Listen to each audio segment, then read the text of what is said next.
müxtəlif dəlillərə əsasən Şeyxülislam rahmetullahi aleyh oraya dedi ki, Quranda təkrar yoxdur. Fəbəəyyi ələi rabbikuma tükəzzibən. Gör, Ər-Rahman surəsində nə qədər təkrarlanır? Biz deyirik təkrarlanır və Şeyxülislam rahmetullahi aleyh deyir ki, o zahirən təkrar kimi görünsə də həqiqətdə təkrar deyil. Hər birinin öz taalluqu var. Öz bağlılığı var. Özündən sonraki və əvvəlki ayəyə aid olaraq bu belədir. Elə bil ki, məsələn, ata övladına misal üçün deyir ki, məsələn, mən səni böyüdüb boya başa çatdırdım. Nankörlük eləmə. Allahın izni ilə səni yedizdirdim, içizdirdim, nankörlük eləmə. Səni oxutdurdum, sənə təlim, tərbiyə verdim, nankörlük eləmə. Nə istədim, sənə üçün aldım, hər bir şəraiti yaratdım, nankörlük eləmə. Evləndirdim, maşın aldım, ev aldım, nankörlük eləmə. İndi övlad qayıdır, deyir ki, ata bir kəlməyə nə qədər çox deyirsən. Yox, bu təkrar da deyil. Bu durub bir kəlməni təkrar eləmədi. Çünki o, bu nankörlük eləmə, hamısının istaalluqu var. Hətta Şeyxülislam buna da razı deyil ki, Quranda təkrar yoxdur. Və biz bunu da ayrıca qayda kimi götürmüşük. Ət-təsis əvlə minət təkid, bəli, və minət təkrar. Bu da ayrıca biz qayda kimi götürmüşük. Aydındır? Bəli. Və həmçinin bu cürdə izah edir də. Yəni, məsələn, adi bir misal. Ayənin özünə də gələndə deyir ki, bu cəmiən kulluhumun təkidi olsaydı, o ona eyni halda olmalıdır. Bu rafdadsa belə olmalıdır ki, kulluhum əcmaun. Və əcmaun gəlməyib. Nasibdə gəlib. Niyə? Çünki haldır. Ona görə. Hətta ərəb dili qrammatikası baxımındandır, bəli. Belədir. Həm də cümlənin sonundakı o kəlmələr Allahın gücün qüdrətini də bildirir. O ayrı bir məsələdir. Eyni anlamışsın. Bəli. Şeyxülislamın əvvəl bunu deyən olub. Yəni, səhabələrdən bir təfsir olaraq bu ayələr necə başa düşülürdü?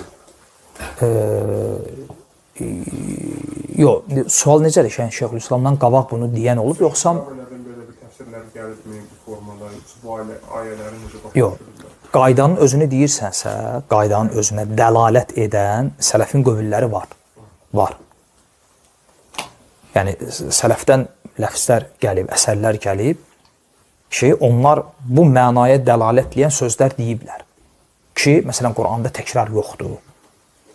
Və s. Bu qəbildən sələflərdən gəlib. Bəli. Ona görə elə İbn-i Teymiyyə rahmetullahi aleyh bu şeyləri həm də həmin o əsərlərin, sələfin o fəhminin üzərində qurub. Ola bilsin, məhz bu ayə barədə gəlməsin o cür. Ola bilər. Amma gəlməməyi, o demək deyil ki, bu belə deyil. Niyə? Tamam, Şeyxülislam belə deyir. Məsələn, misal üçün. Sən desən ki, sələfdən bunu kimsə belə təfsir edib. Mən də deyəcəm ki, sənə, onsuz da İbn Abbas bu ayəni وَلَوْ شَاءَ رَبُّكَ لَأَمَنَ مَنْ فِي الْأَرْضِ كُلُّهُمْ جَمِيعًا elə belə başa düşürdü. Heç İbn Abbas burada təfsirə ehtiyac görmürdü ki, hətta təfsir eləsin. Nə deyəcəksən? Sən 21-ci əsrdə anlamamısan, məsələn. Çünki nə təfsir olunur? O ki, təfsirə ehtiyacı var. İnna ənzəlləhu Qur'anən arabiyyən ləalləkum ta'qulun. Açıq aydın ərəbcə nazillədiyi ki, anlayasınız. Ona görə İbn Abbas deyir ki, Qur'anın 4 növ təfsiri var və birini də gətirir ki, Qur'anın ərəb dili ilə təfsiri. Tutaq ki, həmin alim belə desə, cavab nə olacaq? Aydındır. Desə ki, İbn Abbas heç burada təfsirə ehtiyac duyacaq bir şey görmürdü. O fikirləşirdi ki, ərəb oxuyanda bunu anlayır. Ərəb oxuyanda bunu başa düşür və doğrudan da belə idi. Doğrudan da belə idi. Ona görə baxın, təfsirlərə, təfsir kitablarında sahabə dönəmindən, məsələn, belə deyək, təfsir kitablarını götürürük, alırıq ələ. Adi bir də misal deyəcəm, diqqətlə qulaq asın. O sualın cavabı olacaq artıqlaması ilə. Təfsir kitablarını götürək, o təfsir kitabları ki, məsələn, Tabarinin təfsiri kimi. Yəni, 30 cilddir. Bütün ayələr barədə sələfdən, Allah Rəsulundan, sahabələrdən, tabiindən, atbə tabiindən nə gəlib, hamısını gətirib.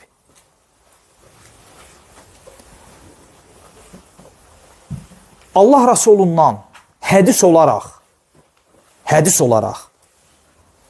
Qur'anın təfsirinə dair rəvayətlər çox da az.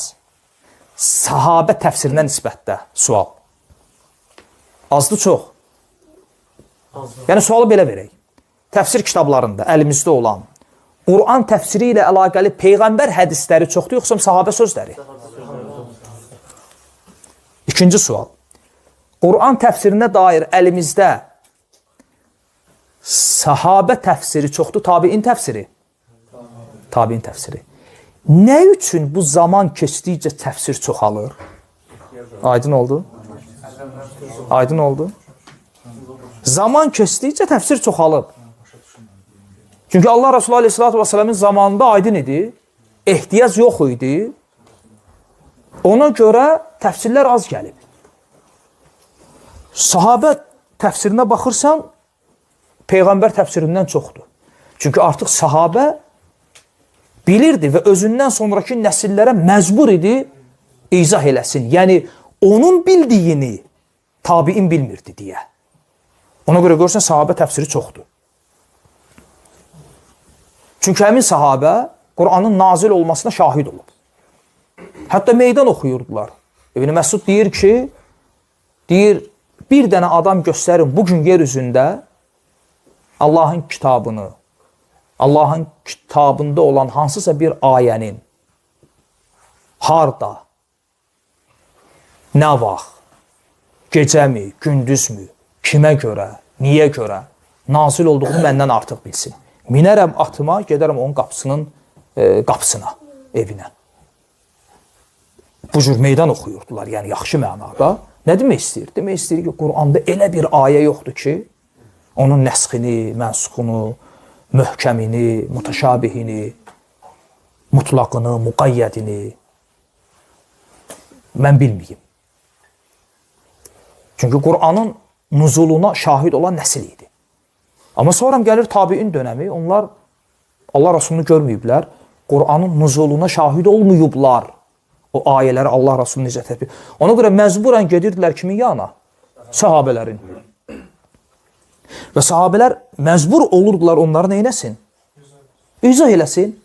Ona görə Peyğəmbər hədislərinə nisbətdə sahabə təfsiri çoxdur. Təfsir kitablarında. Məsələn, Mücahid deyir ki, Rahməhullah İbn Abbasın tələbələrindən, deyir, Qur'anı düz 3 dəfə, bir dəfə də yox, 3 dəfə əvvəlindən, Fatihədən, sonacan, nəsəcən, hər ayənin üzərində dura-dura İbn Abbası ərz elədim. 3 dəfə. Ona görə İmam Buxari bilirsiniz nə deyir? Deyirsə, hər hansısa bir Quran ayəsi barədə təfsir Mücahiddən gəldi, başqa qapıya getməyin. O dərəcədə ehtimad edirdi Mücahidə. İndi bir də bundan sonraki nəsil, ətbə-i tabiin nəsli. Onlar ümumiyyətlə. Ona görə baxırsan, tabiin təfsiri o da sahabə təfsirindən çoxdur. Zaman keçdikcə belə olub. Daha çox təfsirə ehtiyac olub. Həm də artıq İslam coğrafiyası da genişlənib, ərəblər əcəmlərə qarışıb və onların dillərinə ləhin girib. Dilləri korlanıb. Məsələn, adi bir misal. Ələm, biz təfsirdən danışırıq. Quran hansı dildədir? Ərəbcə. Təfsiri qoy kənara. Adi ərəb dili, qrammatikası, bu qayda qanunlar niyə yarandı? Buna görə. Ərəb dilinə ləhin girdi. Ləhin, yəni artıq danışanda, yəni biri var, yəni ərəb, o təmiz ərəb dilində necə idi? Artıq o başlayırdı zaman keçdikcə körlanmağa. Ona görə alimlər nəhv elminin qaydalarını qoydular ki, burada məsələn damma olmalıdır, burada fəthə olmalıdır, burada niyə cərdə gəldi. Başladılar qaydalar qoymağa ki, hətta danışıq düzəlsin deyə. Həmin o qaydalar, həmin o nəhvi qaydalar qayda olaraq Əbu Bakrın zamanında var idi. Qayda olaraq Əbu Bakrın zamanında yox idi. Amma var idi. Harda? Əbu Bakrın dilində. Niyə? Çünki o anasından belə öyrənmişdi, belə danışırdı. O qaydalara mənim ehtiyacım var ki, öyrənim, hətta Əbu Bakr kimi danışa bilim. Onun ehtiyacı yoxdur, hələ anasından belə öyrənmişdi. Dili korlanmamışdı ki. Aydın oldu necə? Da belə. Bak. Həmin deyiz ki, sahabə deyir ki, iddia edir ki, elə bir ayə yoxdur ki, mən o bilmirdə. Yəni, əlif, ləm, mim, onu da təfsir edirdi, yəni, yoxsa necə? Necə yəni təfsirini? Yəni, onun ayələrdə, əvvəllərdə gələn hərflər. Təfsiri yəni necə? Yəni, demək, nəyə görə o söz, orada hərflər gəlir? Nəyə görə gəlib başqadır? Nəyə görə gəlib başqadır? Bu hərflərin mənası nədir? Başqadır. Çünki sual verilsə ki, bu hərflərin mənası nədir? Sual səhvdir. Hər kağıda gəlirsiniz, hər kağıda. O deyirdim. Hə, əgər deyilsə ki, bu hərflərin mənası nədir? Sual səhvdir. Niyə? Çünki hərfin mənası olmur. Yəni, nə mənada hərfin mənası olur? Hansı hərflərin? Ona görə görürsünüz, alimlər, dilçi alimlər ərəb dilində hərfləri iki hissəyə bölürlər. Əl-huruful maani, əl-huruful hicai. Heca hərfləri hansılardır? Yəni, əlifba hərfləri. Əlif, bə, tə, fə, cim, hə, xa. Ha? Bunlar heca hərfləridir. Yəni, nə? Əlifba hərfləri. Yəni, məsələn, mən deyirəm ki, cim mənası nədir? Bütün hərfin adıdır da. Bütün mənası yoxdur. Amma biri var əl-huruful maani. Özündə məna daşıyan hərflər. Məsələn, huruful qasam, ant hərfləri. Vallahi, billahi, təllahi, vav, bə, tə. Huruful qasamdir, ant üçün gəldi. Və ya huruful xaft və cər, an, alə, ilə, kəf və s. Bunlardan gedmir söhbət. İndi sual. Əlif, ləm, mim, əlif, ləm, ra, kəf, hə, ya, ayn, qaf, nun, ya, sin, ta, hə. Bunlar əl-huruful maanidir, yoxsa hicai? Əl-huruful maanidir, yoxsa hicai? Hicai, əlifba hərfləridir də. Yəni, o ant hərflər deyil ki, hərfi cəllər deyil ki. Çünki ant hərfləri, əl-huruful maani mütləq kəlmələrin önündə gəlir. Mütləq kəlmənin önündə gəlir. Məsələn, tutaq ki, mən yazdım burada, məsələn, bə, mənası nədir? Başlayaq ərəb dilinə. Hə, səhərəcəm. Hə, bu mənası nədir? Bə. Şeydir də, hərf. Amma mən bunun qabağına qoysam ki, məsələn, tutaq ki, bə, məsələn, vav, məsələn, vav, hərfdir. Amma qabağına qoysam Allah, vallahi, Allaha and olsun. Billahi, Allaha and olsun. Tallahi, Allaha and. Yəni, hərfin məna verməsi üçün, yəni huruful maani olması üçün mütləq önündə kəlmə olmalıdır. Məsələn, bə, billahi və məsələn, bə, tutaq ki, bədir. Amma mən desəm ki, bil qaləm, qaləm sözünü qabağına qoymalıyam ki, bi məna, yəni qələm ilə. Məsələn, kətəbtu bil qaləm, məsələn. Hə. Ona görə o əlif, ləm, mim, əlif, ləm, ra, onlar huruful hicaidir. Heca hərfləridir. Əlifbə hərfləridir. Mənası yoxdur.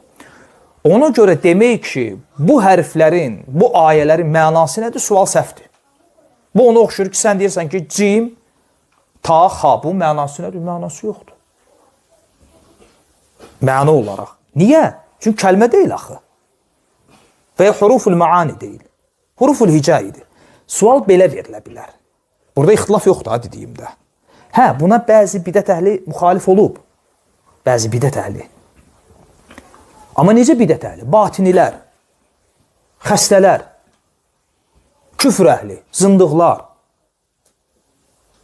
Yasin, yəni ey sin, yəni yasin, ey insan. Yəni, əlif, nə bilim, Allah, ləm, az qala gətirib Allah, Məhəmməd, ya Əliyə çıxarıblar. Hə, biri təfsirində gətirir, çünki Əli qızı Zeynəbə deyib ki, qızı Zeynəb güya Məryəm surəsini təfsirləyib. O da kəf, hə, ya, aynsa. Deyib, necə təfsirlədim bunu? O da bildiyini deyir. Deyir, bundan sonra təfsirləndə belə eləsən. Kəf, kərbu bələ, nə bilim, hamısına kəf, yə, Yezidi gətirir. Orada yəni ayənin mənası budur ki, yəni Kərbalada Yezid tərəfindən Əhl-i Beytin ırzı namusu əldən getdi. Ayə mənası bu imiş. Bu zındıqlıqdır. Aydındır necə? Təfsirlərində gətirirlər bunu. Tam yadımda deyil. Kəf, hə üçün nə deyirlər? Kəf yadımdadır ki, Kərbələ, yəni gətirirlər ki, Yezid. Aynı deyəsən İtra. İtra yəni Peyğəmbərin nəsli. Bir də dərisinə bir şey qoşublar. Aydındır. Bunları çıxsaq, xəstələri çıxsaq, normal ağıllı adam, normal müsəlman, normal birisi heç kim deməyib ki, bu Əl-Huruful Muqatta'a ki var, ayələr var ki, onların nəsə bir mənası var. Yox, sual bu deyil. Sual budur ki, bu hərflər nə üçün gəlib? Hə, bildik. Allah Azza və Cəllə Quranda bəzi ayələri və bəzi surələri hərflərlə başlayıb. Deyib ki, əlif, ləm, mim. Zəlikəl kitab la raybə fih. Hudən lil muttaqin. Nə üçün bu belədir? Bunun təfsiri də gəlib, sələfdən gəlib. Alimlər bunu eləyiblər. Gətiriblər və ən güclü rəy olaraq daha çox bunun üzərində durulub ki, o da həm də nədən onu götürüblər? Baxıblar ki, o surələr ki, bu hərflərlə başlayır. Bax, həmin hərflərdən sonra adətən Quran barədə ayə gəlir. Yə, sin, 2 də hərf. Sonra vəl-Qur'anil həkim. Və bu cür. Qaf, sonra vəl-Qur'anil məcid. Əlif, ləm, mim. Zəlikəl kitab. La raybə fih. Deməli, burada Qur'ana işarə var. Və bəzi alimlər deyiblər ki, bu surələrin başında gələn bu ayələr tənbih üçündür. Tənbih. Yəni, bir növ, bir xitaba başlamamışdan qabaq səni dinləsinlər deyə nazil olan ayələrdir tənbih babında. Təsəvvür Allah Rasulü aleyhissalatü vesselam gəlirdi müşriklərə və ya ümumiyyətlə ayə nasil olduq, lap elə sahabələrin özü fərqi yoxdur. Ümumiyyətlə, bütün insanlığa xitabən deyirdi ki, əlif, ləm, mim, 3 dənə hərif. Hansı ki, bu hərflərlə onlar yazırdılar, həmin hərflər üzərində onlar danışırdılar, lakin Qur'anın mislində bir ayə, bir surə belə gətirə bilmirdilər. Və Uca Allah da həmin hərfləri xatırladırdı onlara və sonra buyurur ki, Zəlikəl kitab la raybə fih. Və elə bir kitabdır ki, o kitabda heç bir şübhə yeri yoxdur. Hudən lil muttaqin. Və o müttəqilər üçün hidayət mənbəyidir. Bu cür gəlib. Bu cür gəlib. Allah insanlar. Həm də, məsələn, sual verir ki, nə üçün məhz əlif, ləm, mim, nə üçün əlif, ləm, ra, nə üçün qaf, nə? Bu, Allah bilir. Bu, təfsiri gəlməyib. Çünki bu toqifi də belə nasil olub, aydındır. Başqa cür gəlsəydi, yəni də başqa sual veriləcəkdi. Həm də bunun özündə də bir fitnə ola bilər. Necə?